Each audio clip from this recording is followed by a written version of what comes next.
Por que tantas mulheres se queixam sobre suas vidas amorosas? Por que a beleza é um capital tão importante para nós? E por que é tão comum mulheres virarem mães de seus parceiros? E quanto aos homens? Por que a sexualidade e o trabalho ocupam espaços tão essenciais em suas vidas? Para explicar essas e outras questões, a nossa convidada de hoje criou a metáfora da prateleira do amor. Pode dar trela para a psicóloga, filósofa e professora da Universidade de Brasília, Valesca Zanello.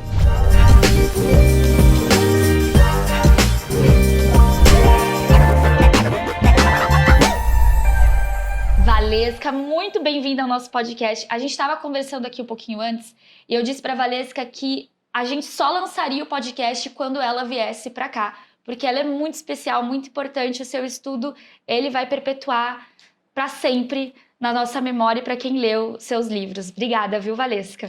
Fico muito feliz, quero agradecer muito o convite e dizer que é um prazer estar aqui. Obrigada, Valesca. A gente vai começar falando da Prateleira do Amor, que é um dos seus livros mais conhecidos, mais famosos. Porque, assim, depois que eu li esse livro, que nem eu tava te contando, mudou a minha vida. Eu não consigo mais assistir um filminho dos anos 2000 sem parar pra pensar o que aquele filme significa. E esses dias eu tava vendo um filme que se chama Ela é Demais Pra Mim. Você já assistiu? Não assisti. É um filme besta dos anos 2000. Queria relaxar em casa. E aí, no filme, a história é basicamente um menino que, assim, ele é um esmilinguido, não tem nada de especial. Ele odeia o trabalho dele, ele tem um grupo de amigos que é um grupo de amigos muito importante, assim, pra ele, né, na história. E ele é considerado nota 5 pelos amigos. Eles avaliam de 0 a 10 homens e mulheres. E ele é um nota 5. E aí um dia ele acaba encontrando uma menina que é loira, jovem, magra, alta, e ela é uma nota 10. E aí por algum motivo eles se apaixonam, se relacionam, ficam juntos. E na hora eu pensei assim, meu Deus, isso aqui é pura prateleira do amor. Falei, eu não consigo não assistir isso. Aí o gênero explica, né? Uma mulher nota 10 se apaixonar por um homem nota 5, o oposto vai acontecer nunca, né? Exatamente. Queria que você explicasse o que é a prateleira do amor pra gente começar essa conversa. Então, a prateleira do amor, ela é uma metáfora que eu criei para explicar aquilo que eu venho estudando há quase 20 anos, que tem a ver com a socialização das emoções. Para mostrar como é que o principal fator de vulnerabilização das mulheres é uma certa forma de amar. E a prateleira, então, mostra como é que essas relações são assimétricas. Então, primeiro, né, a ideia é como um supermercado. Quando as pessoas passam, elas geralmente escolhem os primeiros produtos da prateleira e não quem está lá no final. Então, seria supostamente uma prateleira mediada por um ideal estético, que também é historicamente construído, então a ideia de beleza muda, e que é branco, louro, magro e jovem, como você falou, que coloca as mulheres em posições diferentes. Quanto mais distante desse ideal, mais essa mulher é desumanizada, é objetificada e sofre um preterimento afetivo. Então, ela é vista como um objeto a ser usado e não um ser humano digno de receber afeto e tal. A gente pode pensar que essa mulher loura, uma suposta Gisele Bündchen jovem, que ela gozaria de um lugar privilegiado, mas a prateleira é ruim para todas, porque a prateleira, ela constrói uma assimetria, onde os homens são eleitos como avaliadores físico e moral das mulheres. Então, qualquer perebado, nota 3, vai se sentir no direito de nos avaliar, seja em termos de beleza, então aquele homem com a barriga de chope que diz, olha ali a baleia, né? O cara que é super coroa e diz, ela tá uma velha de 30 anos,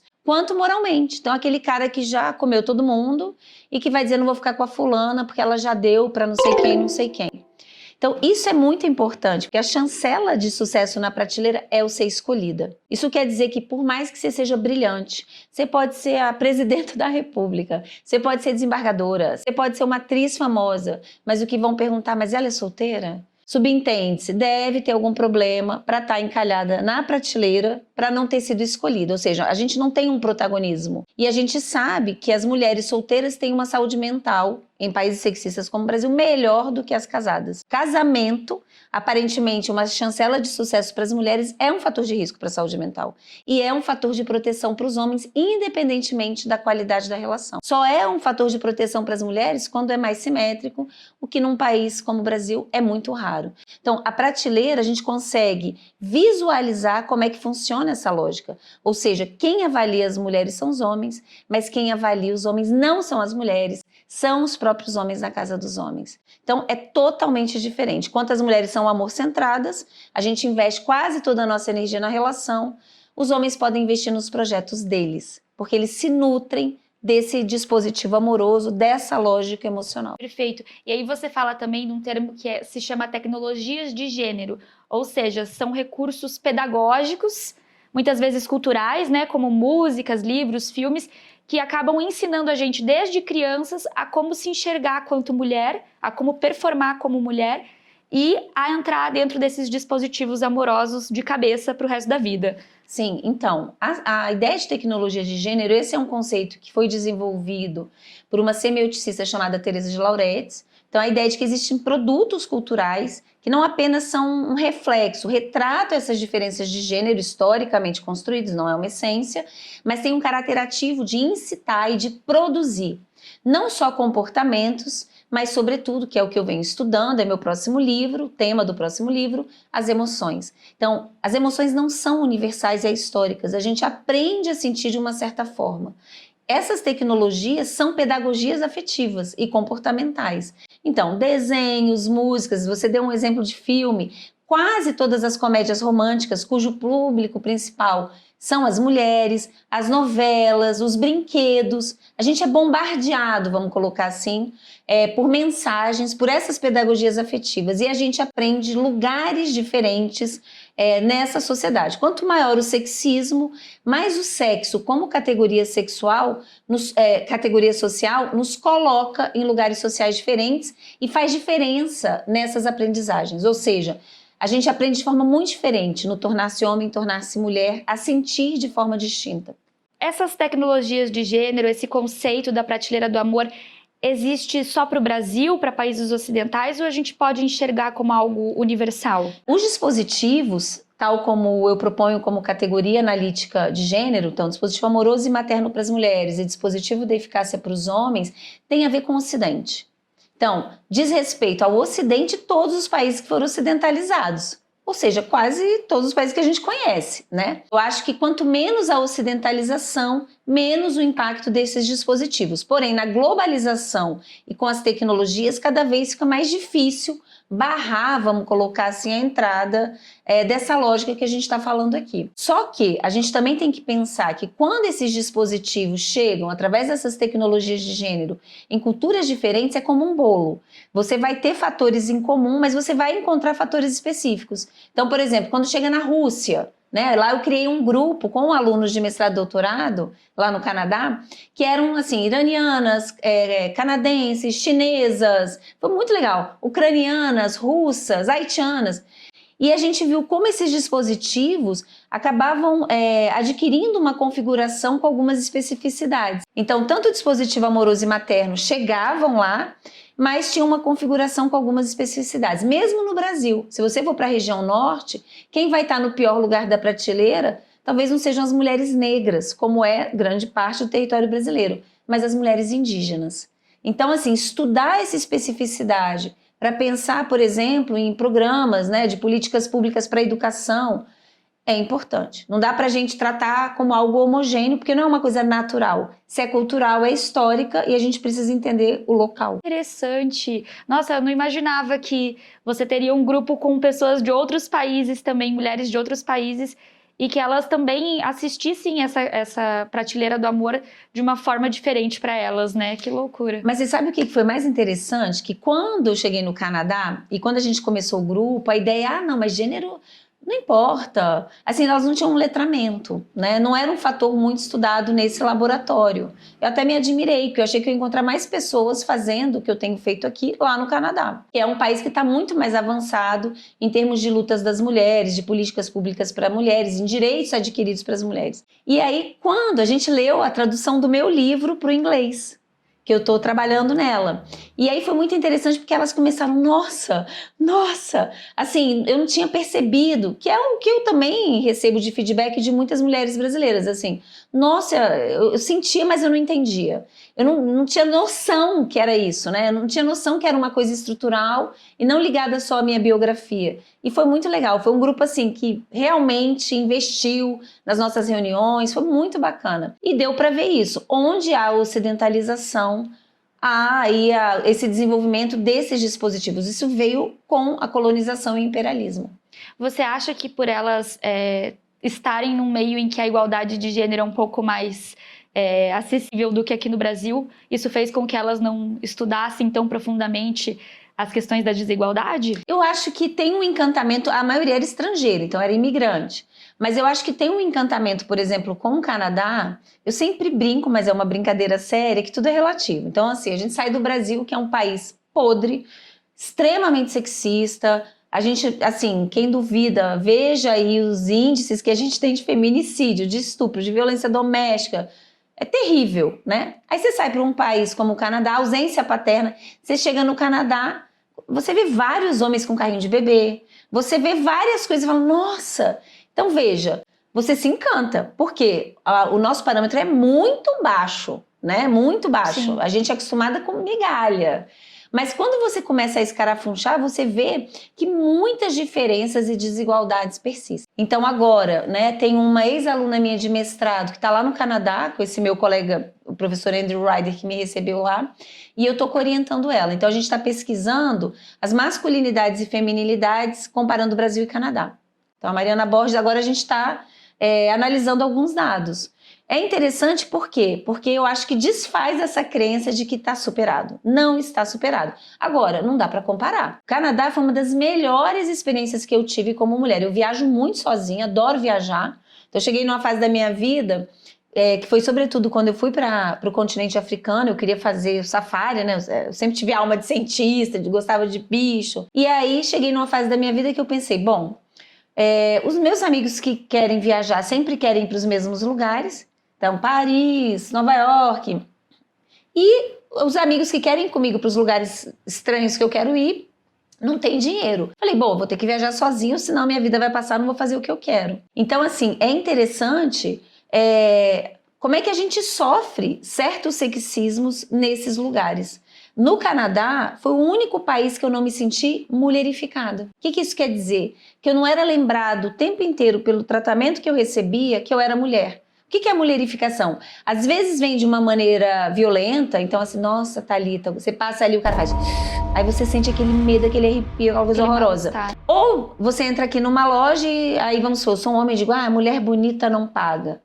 Então parece bonitinho, mas não é bonitinho, porque ele não faz isso para um homem, ele não fala homem bonito, né? A gente não faz isso com os homens. Então a mulherificação, às vezes vem com aparências diferentes, mas é de novo a reinstauração de uma simetria, de novo usando a lógica da prateleira, olha, volte para o seu lugar de mulher, que é ser objeto a ser avaliado. E é violento. Tem uma dessubjetivação, você deixa de ser pessoa. Então isso é muito importante, porque as mulheres, como isso mexe no nosso dispositivo... Pai, ele me viu. Ele me valorizou, né? Então, às vezes, a gente fica sem entender o que isso significa. E é uma violência. Então, os homens precisam se reeducar. Isso não quer dizer não poder achar uma mulher bonita. A gente também acha, mas guarda a sua opinião para você. A não ser quando você tem intimidade com essa mulher ou tá numa paquera e você tá vendo que tem uma devolutiva, a coisa tá ali crescendo. Então, no Canadá, eu senti essa liberdade que eu não senti em lugar nenhum. Você é pessoa. Que legal, deu vontade de ir lá, conhecer agora. Vale a pena. E eu tenho uma pergunta sobre a objetificação das mulheres, puxando esse gancho que você já começou a trazer.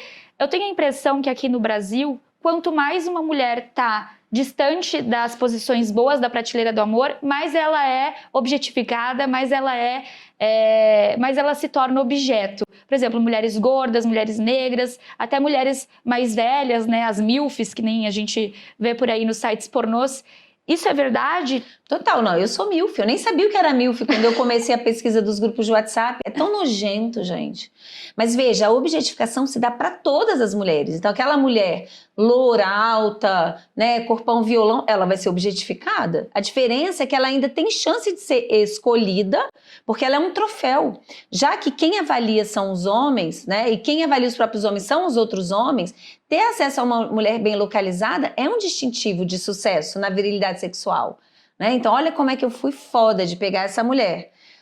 Mas veja, quanto mais, como você falou, mais distante desse ideal, vem uma objetificação acompanhada de uma coisificação, tem uma dessubjetivação. Essa mulher deixa de ser gente, ela passa a ser um buraco. Então, assim, o que a gente percebe na fala das mulheres negras? histórias muito repetidas de homens que se aproximam, homens brancos e negros, tá? E que assim, ai, eu te amo, mas não tô preparado para assumir uma relação, vai embromando, vai na casa da mulher de madrugada, ou seja, escondido, né? Não apresenta para ninguém, não está no meu momento, e daqui a um mês ele tá noivo de uma mulher branca, dentro desse padrão ideal. As mulheres gordas, mesma coisa. As velhas também, mulheres PCDs também, mulheres indígenas. E se a gente for pensar na lógica da prateleira, aquilo que deveria ser considerado uma sorte na vida, que é você viver muito tempo, se torna um destino cruel para muitas mulheres que não têm letramento de gênero. Porque você vai migrando para trás e você vai se tornando invisível e cada vez mais dessubjetivada. As mulheres que têm letramento sentem isso como alívio. Ai, que bom, ninguém me enxerga, agora eu estou livre, posso ser um pouco mais pessoa e menos objeto. Mas como a maioria não tem acesso ao letramento, isso vai trazendo um mal-estar, porque o corpo cai, começa a ter ruga, você, sei lá, engorda, enfim, milhões de coisas, vem a menopausa. Então, assim, eu acho que esse é um aspecto muito importante. Aquilo que deveria ser celebrado passa a ser uma condenação para muitas mulheres. E até a Gisele Bündchen, que é a Gisele Bündchen, um dia vai sair da prateleira do amor. Significa que todo mundo está disponível para isso, está disposta a isso. É isso, é que não depende do que você sente. Eu sinto, Thalita, a gente está vivendo um momento do neoliberalismo e a gente tem que tomar muito cuidado, porque o neoliberalismo vende a ideia de que você tem todas as opções, que você faz de você o que você quer.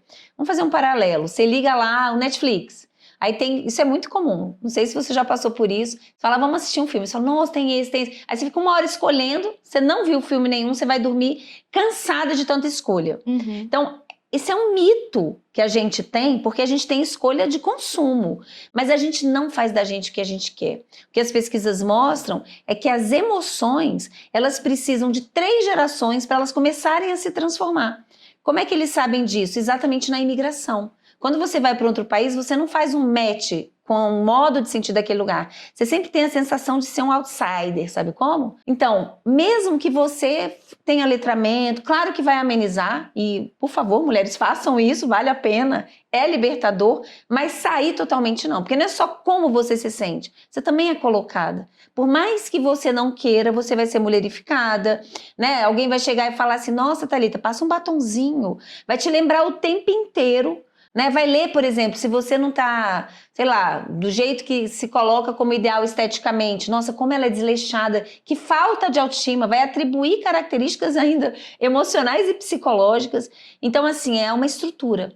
Claro que o seu esforço pessoal pode ajudar muito você caminhar na tua vida, mas sair totalmente, desconfiem disso. Tem muito coach, inclusive psicólogo, que vende essa ideia de que é totalmente possível sair dessa lógica, e não é. Muito influenciador digital também.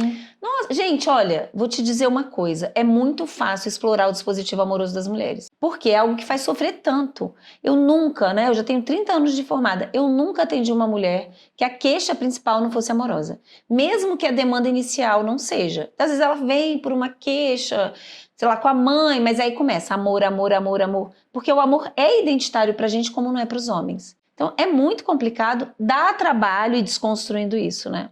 Mas é isso, é muito fácil explorar e ganhar muito dinheiro. Prometer como conseguir melhorar o seu lugar na prateleira, eu já vi esse absurdo, gente tentando usar a minha teoria ou as minhas ideias para ganhar dinheiro. Homens fazendo isso. Como assim? Tipo, curso, saia dos lugares ruins da prateleira do amor? Isso. Sério?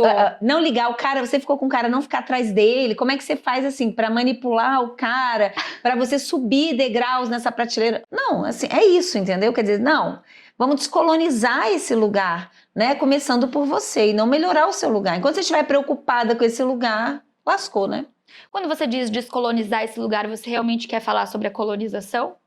Quando eu falo descolonizar, eu acho que aponta para como esses valores vieram através da colonização, né? Como é que isso nos constituiu e que a gente precisa ir desconstruindo. Levando em consideração, eu sou otimista, mas realista. Levando em consideração que essa desconstrução, ela não é total, é impossível. Porque a socialização primária é igual língua materna, é pro resto da sua vida. Você pode morar, sei lá, na Itália e falar italiano perfeito, mas se alguém falar português do seu lado, você vai entender. A não ser que você fique demente. Inclusive, existe uma lei da memória, que é a lei de Ribot, que diz o seguinte, a gente esquece primeiro o que aprendeu por último. Então, a socialização primária é a mais difícil de você esquecer. Não tem como, só se realmente você tiver um problema degenerativo, ou seja, é um desafio para sempre. Vou dar um exemplo. A gente aprende na prateleira do amor que o principal valor que a gente tem, o principal capital é o nosso corpo. Não é à toa que no Brasil, nós mulheres gastamos um monte de dinheiro com questões estéticas, com intervenções, com produtos de beleza, com shampoo, com, enfim, milhares de coisas. Veja, a gente sente que esse ideal estético, quando aprovado, afeta a nossa autoestima. Vou dar um exemplo simples. Você se arruma um pouco mais, você vai no trabalho, vai sair com os amigos. Nossa, Thalita, você tá linda. Faz bem, né? Você tá triste naquele dia que você toma um pé na bunda, aí você vai no salão, faz o cabelo, cuida da pele, melhora a sua autoestima. Por quê? Numa cultura que valorizasse a habilidade de pular de uma árvore alta, vamos supor, né? Se você pulasse da árvore alta, talvez isso afetasse a sua autoestima. Deu pra entender? Sim. Então, quando é que você vê que tá rolando essa descolonização do dispositivo amoroso? Isso é muito importante. Não é quando uma crítica não te afeta. Então, você tá gorda, dane-se o que ele pensa. Ou, você tá velha. É quando um elogio não te leva aos píncaros da glória. Porque enquanto o elogio te leva nos píncaros da glória, você ainda tá totalmente ligada nessa lógica de uma terceirização da autoestima. Onde a opinião do outro afeta diretamente a sua relação com você mesma. Você fica dependente, você precisa daquilo pro seu dia ser bom.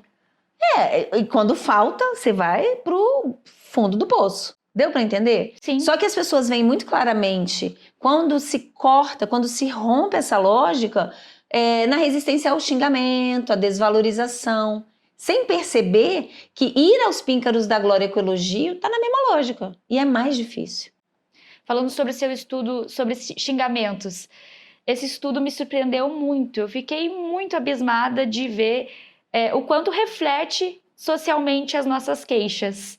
Enquanto mulheres são xingadas como putas e atributos relacionados à sexualidade feminina, os homens, o pior xingamento para eles é ser comparado ao que tem de mais feminino, né, para eles, ou seja, Sim. ser chamado de viado, bichinha. Você pode falar um pouco sobre esse estudo? Sim, então, eu acho que esse é um aspecto bem interessante, né? Como é que o xingamento, que parece uma coisa que é invisibilizado, parece que é uma coisa que não tem nada a ver, né? Quando eu falava que usava xingamento, todo mundo, nossa, que estudo, né?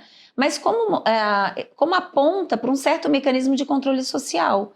Então, mesmo que o Brasil aparentemente seja um país de liberdade sexual, que é o que se vende, né? Todo mundo fica com todo mundo.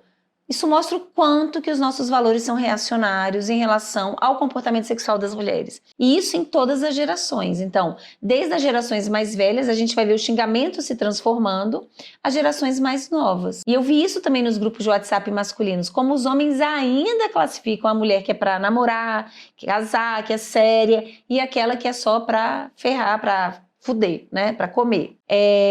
Para os homens, apareceu sobretudo o comportamento sexual passivo, que é viado. Então, a gente tem uma homofobia, mas dentro dessa homofobia tem uma misoginia, que o viado ainda é entendido de uma maneira preconceituosa no imaginário popular como uma mulherzinha.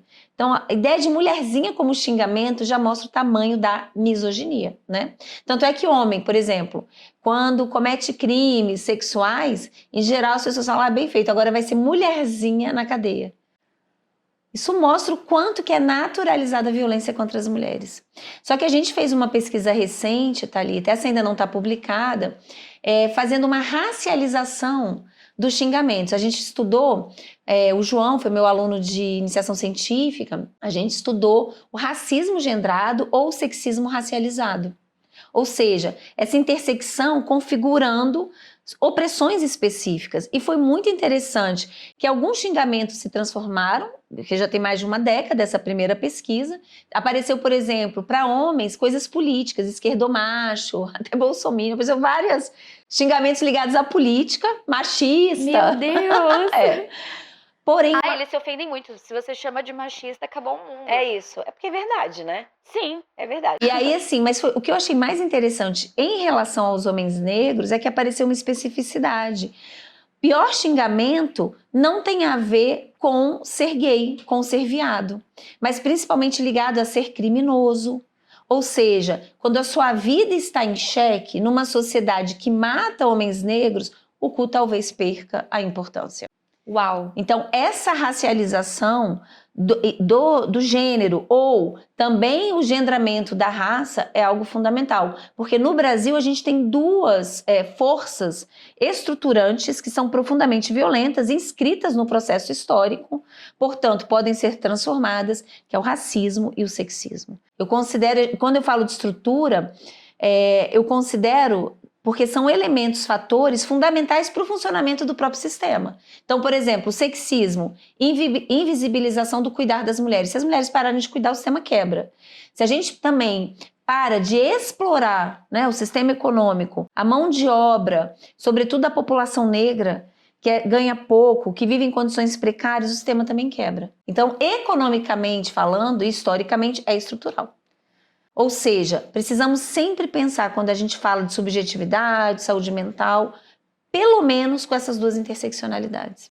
E quanto às mulheres negras, esse estudo novo mostrou algum novo xingamento? Apareceram também especificidades, ligadas sobretudo à questão do aspecto físico, sobretudo à racialização. Então apareceu macaca, fedida, coisas bem horríveis, e também nos dois apareceu o que a gente chamou de...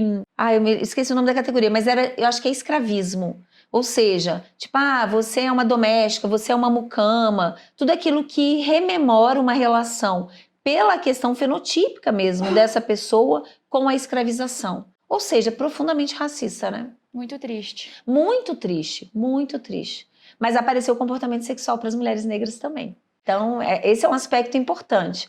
A gente sempre tem que pensar, acho que é importante falar isso, para cada fenômeno que a gente analisa, porque tem uma luta aí entre o movimento negro, o movimento feminista, sexo vem primeiro, raça vem primeiro. Depende, gente. A gente tem fenômenos onde a raça vai ter uma prevalência, mas a gente vai ter muitos fenômenos onde gênero vai ter uma prevalência. Quando a gente fala de distribuição, por exemplo, do trabalho invisibilizado do cuidado, é gênero, porque vai ser transversal. Mulheres brancas, mulheres negras, mulheres ricas, mulheres pobres. Mesmo homens negros são beneficiários disso daí. Quando a gente fala, por exemplo, da questão do empobrecimento e da precarização, raça. Mas dentro de raça, gênero, porque as mais prejudicadas são as mulheres negras. Então, assim, eu acho, e esse é um desafio para quem é estudioso, né? E mesmo para os movimentos, que às vezes fica uma luta de poder. A gente precisa ter uma fluidez e flexibilidade com essas categorias para análise de cada fenômeno, para poder realmente criar políticas públicas eficazes. Perfeito. No seu livro você fala sobre a invisibilização do trabalho das mulheres e diz que se casar com uma mulher é praticamente uma almofada psíquica para um homem. Total. O que isso significa? Bom, significa primeiro, o que os estudos mostram sobre saúde mental masculina? Que o principal fator de risco para um homem é estar solteiro.